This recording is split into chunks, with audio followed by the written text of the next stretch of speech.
Jemaat yang dikasihi oleh Tuhan, mari kita teduhkan hati kita. Kita akan berdoa sebelum kita mendengarkan firman Tuhan. Ya Tuhan, Allah kami, Sang Sumber kebenaran dan terang hidup kami, pagi hari ini kami mohon belas kasih-Mu. Kalau sebentar kami akan mendengarkan firman Tuhan, kiranya Tuhan boleh menolong kami untuk memahami kebenaran firman Tuhan yang kudus itu. Kami sadar kami penuh dengan keterbatasan dan kelemahan, tetapi biarlah Roh Kudus Tuhan Allah sendiri yang menuntun kami untuk memahami kebenaran itu. Sehingga kebenaran firman Tuhan yang kami dengar dan kami renungkan pagi hari ini boleh memberkati setiap kami, supaya benar-benar hidup kami berpadanan atas kebenaran itu. Beri kami telinga seorang murid dan hati seorang hamba untuk mendengar firman Tuhan dengan sungguh-sungguh dan boleh menjadi pelaku-pelaku kebenaran firman Tuhan yang taat.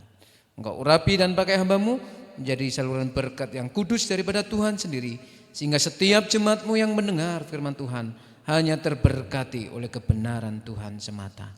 Di dalam nama Tuhan kami Yesus Kristus, Sang satu-satunya kebenaran itu, kami menyerahkan hidup dan doa kami. Haleluya. Amin. Shalom. Bapak Ibu jemaat yang terkasih dalam kasih Tuhan Yesus Kristus, pagi hari ini kita akan bersama-sama merenungkan satu kebenaran firman Tuhan, di mana melalui perikop yang akan kita baca kita akan memahami seorang tokoh yang menurut saya sangat kontroversial. Ya, di mana letak kontroversialnya? Mari kita akan membaca kitab Yunus pasal yang keempat, ayat 1 sampai yang ke-11.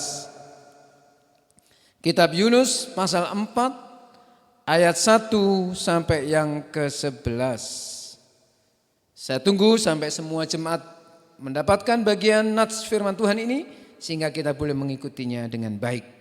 Sekali lagi Yunus pasal 4 ayat 1 sampai yang ke-11. Begini bunyi firman Tuhan. Yunus belajar menginsafi bahwa Allah mengasihi bangsa-bangsa lain. Tetapi hal itu sangat mengesalkan hati Yunus, lalu marahlah ia dan berdoalah ia kepada Tuhan, katanya, "Ya Tuhan, bukankah telah kukatakan itu ketika aku masih di negeriku? Itulah sebabnya maka aku dahulu melarikan diri ke Tarsis, sebab aku tahu bahwa Engkaulah Allah Sang Pengasih dan Penyayang, yang panjang sabar dan berlimpah kasih setia, serta yang menyesal karena malapetaka yang hendak didatangkannya. Jadi sekarang ya Tuhan, cabutlah kiranya nyawaku, karena lebih baik aku mati daripada hidup." Tetapi firman Tuhan, "Layakkah engkau marah?" Yunus telah keluar meninggalkan kota itu dan tinggal di sebelah timurnya. Ia mendirikan di situ sebuah pondok dan ia duduk di bawah naungannya, menantikan apa yang akan terjadi atas kota itu. Lalu atas penentuan Tuhan Allah, tumbuhlah sebatang pohon jarak melampaui kepala Yunus untuk menaunginya, agar ia terhibur daripada kekesalan hatinya. Yunus sangat bersukacita karena pohon jarak itu. Tetapi keesokan harinya ketika fajar menyingsing, atas penentuan Allah datanglah seekor ulat yang menggerek pohon jarak itu sehingga layu. Segera sesudah matahari terbit, maka atas penentuan Allah bertiuplah angin timur yang panas terik, sehingga sinar matahari menyakiti kepala Yunus. Lalu rebahlah ia lesu dan berharap supaya mati, katanya, "Lebih baiklah aku mati daripada hidup." Tetapi berfirmanlah Allah kepada Yunus, "Layakkah engkau marah karena pohon jarak itu?" Jawabnya, "Selayaknya lah aku marah sampai mati." Lalu Allah berfirman, "Engkau sayang kepada pohon jarak itu, yang untuknya sedikit pun engkau tidak berjerih payah dan yang tidak engkau tumbuhkan, yang tumbuh dalam satu malam dan binasa dalam satu malam pula. Bagaimana tidak aku akan sayang kepada Niniwe, kota yang besar itu, yang berpenduduk lebih dari 120.000 orang, yang semuanya tak tahu membedakan tangan kanan dari tangan kiri, dengan ternaknya yang banyak. Demikianlah pembacaan kebenaran firman Tuhan. Berbagailah setiap kita yang membaca, merenungkan, dan melakukan kebenaran firman Tuhan dalam hidup kita hari lepas ke sehari. Saudaraku yang terkasih dalam kasih Tuhan Yesus, sekali lagi hari ini kita belajar sosok atau tokoh Yunus yang menurut saya sangat kontroversial. Ya, nanti kita akan lihat ya. Nah, kisah ini boleh saya rangkumkan, ada rencana besar Allah untuk menyelamatkan kota Niniwe yang berpenduduk 120.000 lebih jiwa tinggal di kota Niniwe. Dan dalam rangka Allah mewujud nyatakan rencana besarnya ini, Dia ingin memakai Yunus sebagai abdinya. Makanya Allah mengutus Yunus untuk pergi ke Niniwe. Tetapi entah apa yang ada di hati Yunus, Yunus merasa gak suka dipanggil Tuhan, diutus Tuhan pergi ke Niniwe.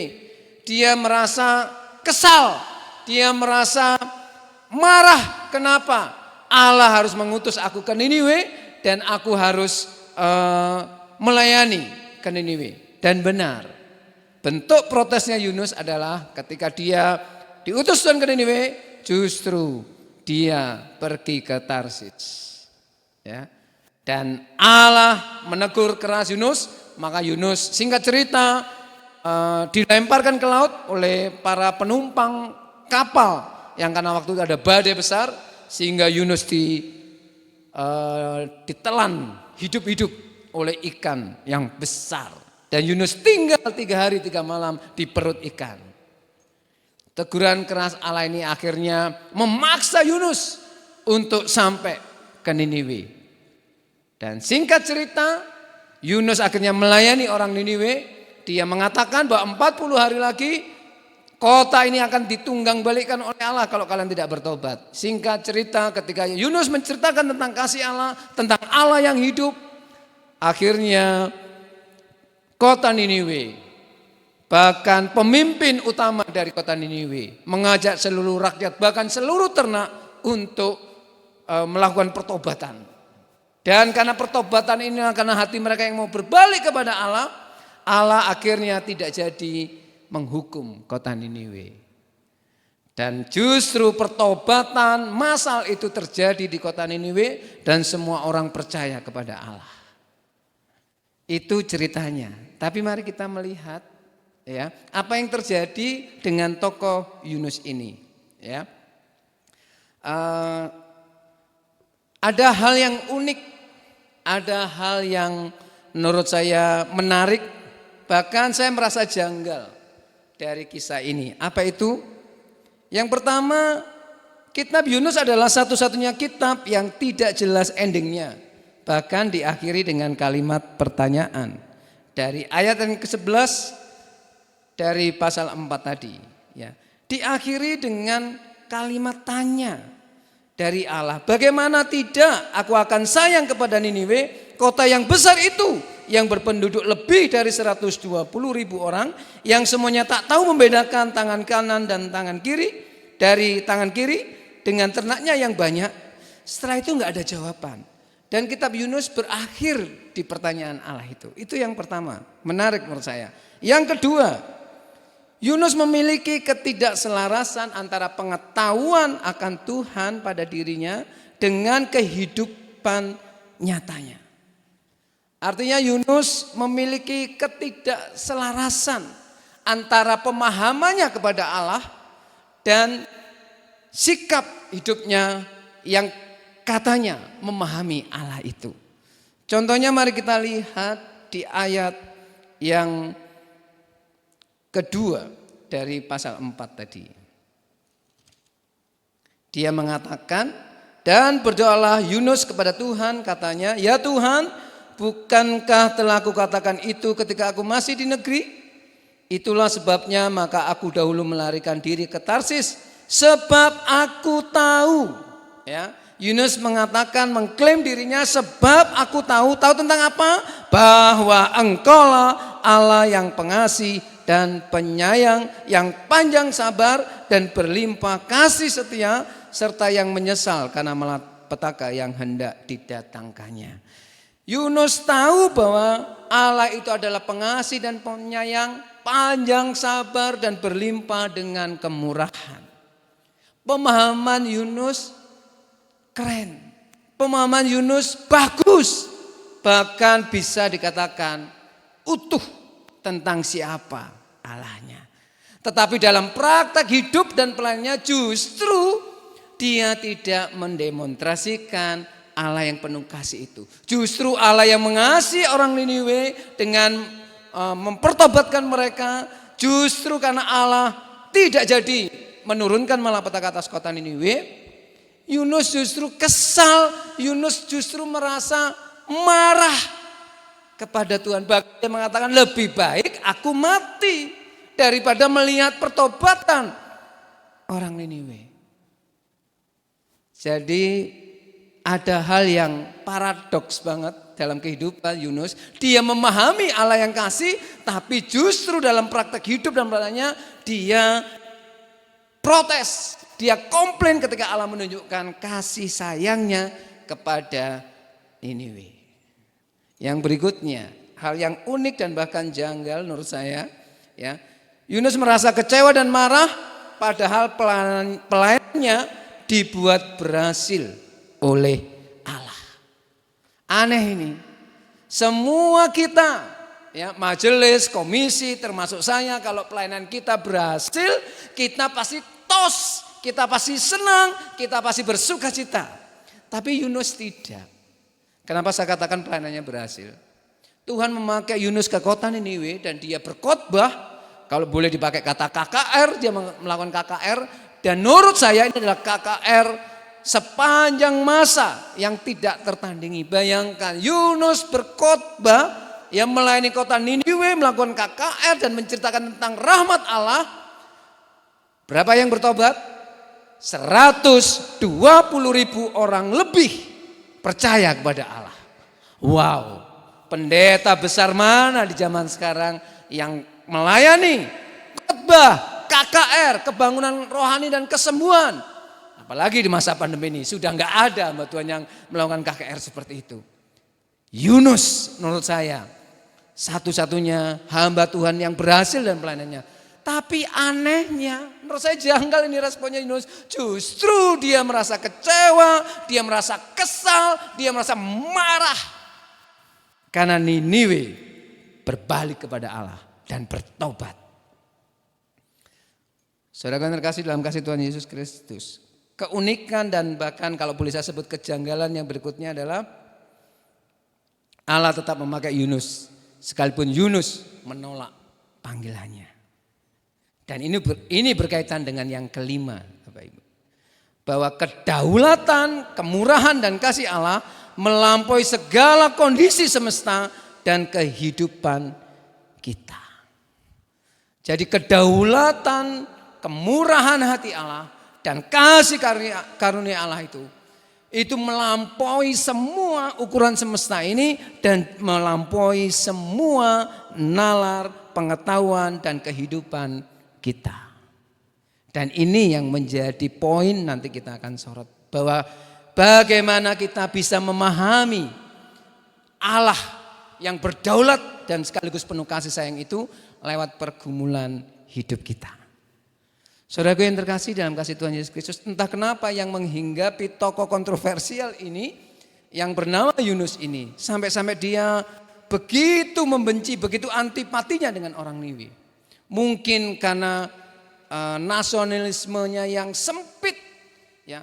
Karena mungkin paham dia mulai bermain sara, ya. Karena menganggap Allah itu miliknya orang Yahudi, ya. Berkat Allah itu turun kepada keturunan Abraham, Ishak dan Yakub, ya, bahwa limpahan kasih sayang Allah, kuat kuasa Allah itu berlaku bagi keturunan orang Israel. Tetapi hari itu dia melihat bahwa kasih Allah dan kedaulatan Allah justru dicurahkan kepada bangsa lain. Dan bangsa lain itu berdomisili di kota Niniwe. Saudara yang terkasih dalam kasih Tuhan Yesus, mungkin itu yang menyebabkan Yunus ya, semangat sektariannya masih kuat ya.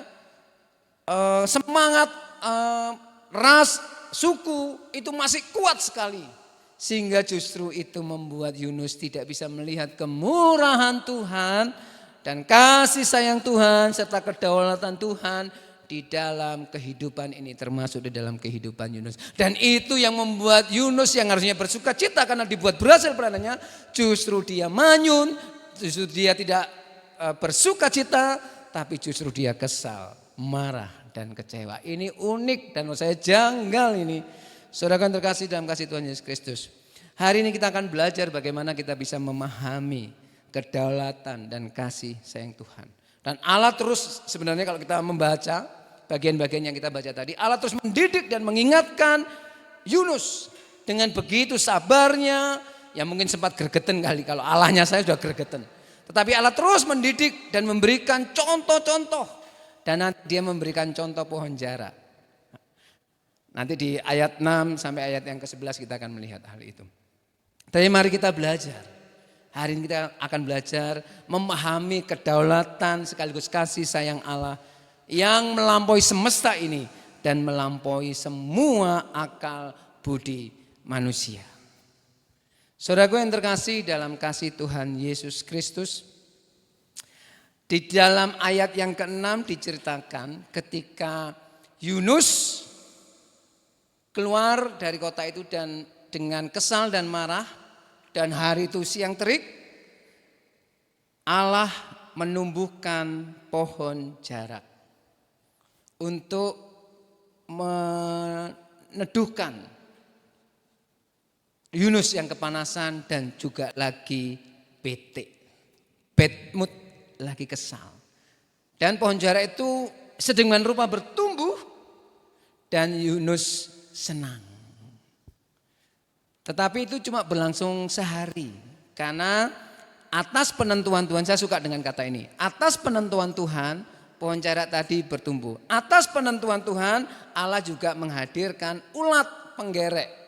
Ya, ulat penggerek itu memakani daun itu, bahkan atas perkenan Tuhan juga, Tuhan mengirimkan angin timur yang panas dan terik, sehingga pohon jara yang sempat tumbuh rimbun, sempat menjadi perteduhan Yunus, hari itu meranggas dan mati, layu. Dan Yunus protes. Saudara yang terkasih dalam kasih Tuhan Yesus, Yunus gagal paham. Yunus gagal memahami bahwa ada Allah yang berdaulat. Mungkin Yunus kena sindrom bangsa yang layak, ya, yang sudah dipilih Tuhan, kena sindrom bahwa dialah yang paling layak, paling benar, paling rohani. Tetapi dia lupa bahwa ada Allah yang berdaulat dan kedaulatan Allah kasih sayang Tuhan itu melampaui tingkat kerohanian, tingkat nalar, justru juga melampaui pemahaman Yunus akan Allah yang kasih dan penyayang. Tapi dia gagal memahami ketika Allah menunjukkan kasih dan kedaulatannya. Lewat ilustrasi pohon jara itu, Yunus lagi-lagi marah. Ketika pohon jara itu bertumbuh dengan teduhnya, dia senang. Tetapi ketika Allah mengambil pohon jara itu dalam durasi waktu cuma 1 hari 1 malam, Yunus marah. Pertanyaannya, pantas gak Yunus marah?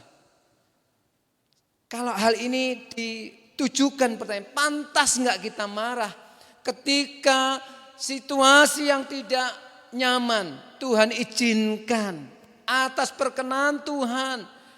Tuhan kirimkan ulat penggerek untuk mengikis berkat-berkat kenikmatan, kenyamanan hidup yang mungkin kita miliki. Allah mengirimkan dalam tanda petik ulat penggerek untuk menggerogoti kesehatan kita sehingga kita menjadi sakit. Dan atas penentuan Tuhan, Tuhan mengizinkan ada pandemi ini. Pantas enggak kita marah? Orang yang memberi hidup ini Tuhan, yang melimpah kita dengan rahmat kesehatan, kekayaan, kemapanan hidup ini ada Tuhan. Pantas enggak kita marah ketika segala sesuatu itu atas perkenan Tuhan diambil oleh Tuhan? Saudaraku, mari kita belajar. Pertanyaan ini menarik, pantas enggak kita marah? Saat situasi yang tidak nyaman itu Tuhan izinkan berlaku atas itu. Kalau kita marah, kita gagal paham. Gagal paham tentang apa? Tentang Allah yang berdaulat sekaligus Allah yang berlimpah dengan kasih karunia. Kalau kita cuma mengharapkan kenikmatan, kemakmuran, apalagi cuma sekedar kemakmuran materi, betapa kerdilnya pemahaman iman kita. Kalau kita sekedar memahami kebaikan Tuhan atas berkat-berkat materi, kesehatan-kesehatan lahiriah, kebahagiaan-kebahagiaan yang karena dapat sesuatu yang secara materi, berarti kita sedang belum lengkap atau boleh saya katakan gagal memahami Allah yang berdaulat. Ingat, di dalam Semangkok Salat beberapa kali seri terakhir saya mengatakan tentang bahwa Dialah pencipta hidup kita. Dan pencipta itu berdaulat atas ciptaannya. Dia yang berdaulat atas hidup kita. Bukan kita. Saudara yang terkasih dalam kasih Tuhan Yesus Kristus. Saya ketika membaca ini diingatkan. Pandemi ini mungkin salah satu bentuk wujud ulat penggeret tadi.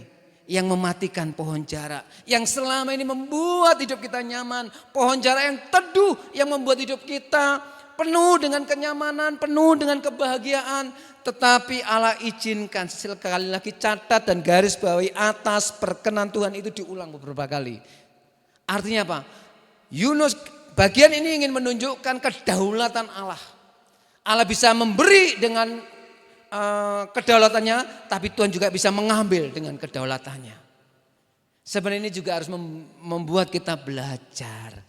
Bahwa kalau kita diizinkan memiliki segala hal, ingatlah segala hal itu karena kemurahan Tuhan. Boleh melekat, boleh ada, boleh kita genggam dalam kehidupan kita, boleh eksis dalam kehidupan kita. Tetapi juga pahamilah ketika segala sesuatu yang kita raih, kita punya itu someday bisa hilang. Suatu saat bisa diambil Tuhan. Sekali lagi saya memahami pandemi ini seperti ulat penggeret yang diizinkan Tuhan. Mulai menggoyangkan, bahkan menunggang balikkan kemapanan-kemapanan, tatanan-tatanan sosial, ya pencapaian-pencapaian sosial, prestasi-prestasi manusia yang mulai dibanggakan. Sehingga melalui pandemi ini Tuhan mulai mengingatkan siapa yang berdaulat sebenarnya. Bahkan pusat-pusat peribadahan dunia ini juga digoncangkan. Buktinya apa? Sampai hari ini kita masih beribadah di rumah. Berubah, tatanan ibadah kita berubah, tatanan sosial kita berubah, tatanan ekonomi berubah, tatanan dunia secara luas juga berubah. Uang sudah tidak bisa mengendalikan, menghambat laju pandemi ini. Kekuatan senjata nuklir yang menjadi barometer kekuatan sebuah bangsa juga enggak bisa berbuat apa-apa. Kedikdayaan negara adik kuasa juga enggak bisa berbuat apa-apa. Saya mencoba memahami, memberanikan, memahami ulat penggeret ini. Bentuknya dalam era kita adalah pandemi ini. Sedang mengkoreksi kita, sedang mengikis kenyamanan kita, sedang meluluhlantakkan kesombongan, kemegahan diri kita. Dan dengan harapan kita kembali sadar siapa yang berdaulat sesungguhnya. Siapa yang berkuasa atas kehidupan ini sesungguhnya. Mungkin selama pandemi ini kita merasa menjadi orang yang paling benar, paling rohani, menindas sana, menindas sini, merasa diri yang paling layak menerima pujian, yang membenci sana, membenci sini, ya, yang merasa dirinya benar ketika orang lain tidak mengikuti kita, dia adalah musuh kita. Mungkin selama ini sebelum pandemi kita merasa menjadi orang yang dikdaya. Orang yang bisa melakukan segala hal dengan kepintaran kita, dengan kekayaan kita, dengan kesehatan kita, kita merasa bisa melakukan semuanya. Tetapi hari ini lebih dari 3 bulan, semua kesombongan itu dikoreksi oleh Allah. Segala kemapanan, kemegahan yang menjadi barometer kejayaan duniawi dikoreksi dengan adanya pandemi ini. Kalau sudah begitu, Siapa yang lebih berkuasa? Hanya dengan virus yang tidak kelihatan semua tatanan sosial berubah total. Banyak orang kena dampak dengan adanya pandemi ini. Satu hal, kisah Yunus ini harusnya mengingatkan kita siapa yang berdaulat. Allah bisa memberkati saudara kapan saja. Tapi Allah juga bisa mengambil berkat itu kapan saja. Jadi sadari, sesadar-sadarnya bahwa segala hal yang menempel dalam hidup kita, semua yang melekat dalam hidup kita, semua yang bisa kita lakukan, semua yang bisa kita raih dan kita capai, semua yang ada dalam genggaman kita, itu semata-mata karena kasih, kemurahan, dan kasih sayang karunia dari Allah. Dialah yang berdaulat atas hidup kita. Jangan sombong, ojo dumeh kata orang Jawa. Mari kita bersama-sama sekarang mengkoreksi hidup kita. Mengkoreksi semua dimensi kehidupan kita. Peribadatan kita selama ini. Pengikutan kita selama ini kepada Tuhan. Pemahaman kita akan Allah. Harus klik, harus klop dengan perilaku dan praktek hidup kita. Kalau kita menyadari Allah itu kasih, maha murah dan maha sayang dan berdaulat, maka pahami itu bahwa yang berdaulat atas hidup kita ini. Dan itu kita tunjukkan bahwa dalam suka duka kita tetap menyembah Allah. Dalam kondisi terberkati atau tidak terberkati kita tetap memuliakan Tuhan. Itu pemahaman yang disertai dengan praktek hidup yang klop dan klik. Yunus tidak. Dia mengakui Allah itu maha murah, penyayang, penyabar, pengasih. Tapi ketika Allah menunjukkan kasihnya kepada orang lain, dia jealous, dia iri hati. Ketika kasih sayang itu dilimpahkan atas kehidupan orang ini, Yunus iri hati. Kalau kita memahami Allah yang kasih, janganlah saudara iri hati ketika orang lain diberkati. Jangan kena wabah atau virus, bukan hanya corona tapi virus SMS. Senang melihat orang susah dan susah melihat orang senang. Jangan sampai virus yang ini juga merusak persekutuan kita. Iri hati, kebencian. Iri hati kalau disimpan bisa membuahkan kebencian. Dan kebencian kalau dihidupi akan membuat hidup kita semakin terbelenggu oleh kejahatan demi kejahatan. Kenapa? Isinya adalah menjelek-jelekan orang kita benci. Sekalipun orang kita benci itu melakukan hal yang benar sekalipun di mata kita, karena kita sudah terlanjur membenci dan dikuasai oleh kebencian, maka tidak ada yang benar. Dan kita sebenarnya sedang menderita sakit. Kalau kebencian itu terus ada dalam hidup kita. Kenapa saya katakan sakit? Karena yang keluar dari perkataan-perkataan kita bukanlah perkataan yang menyehatkan, bukan perkataan yang meneduhkan apalagi meneguhkan. Mari bersama-sama kita sadari hidup ini yang berdaulat adalah Allah. Dan kalau Allah yang berdaulat, dia tahu persis atas hidup kita. Kemarin saya juga singgung di semangkuk salat, Allah yang mencipta itu tahu persis kondisi ciptanya. Kalau ciptanya itu rusak perlu diperbaiki, Allah sang pencipta itu tahu persis bagian mana yang perlu dikoreksi, direparasi, ya dievaluasi dalam hidup kita. Dia tahu persis kalau kita sakit, Tuhanlah yang tahu persis bagian-bagian mana yang perlu dijamah dan disembuhkan. Tentu saja Allah bisa memakai dokter, obat untuk menyembuhkan sakit penyakit kita. Sekali lagi mari kita belajar memahami Allah yang berdaulat atas hidup kita. Dan benar Bapak Ibu, akhirnya pohon jarak tadi benar-benar hilang. Tidak lagi bisa membuat Yunus nyaman. Kenyamanan Yunus ikut terambil, ikut tercabut dengan layunya, dengan sirnanya pohon jarak tadi. Dan disinilah kita belajar. Saudaraku, kalau motivasi hidup kita senantiasa belajar memahami Allah dalam segala pergumulan kita. Dalam pemahaman-pemahaman akan Tuhan dan iman kita, kita terus belajar bahwa Allah yang berdaulat dan maha kasih. Maka kita akan dituntun untuk berpikir benar, bersikap benar, dan melakukan hal yang benar. Karena Allah tidak mau kita tersesat dalam kesalahan demi kesalahan dan akhirnya nggak bisa balik lagi. Allah pingin kita hidup menghampiri terang kasih-Nya itu.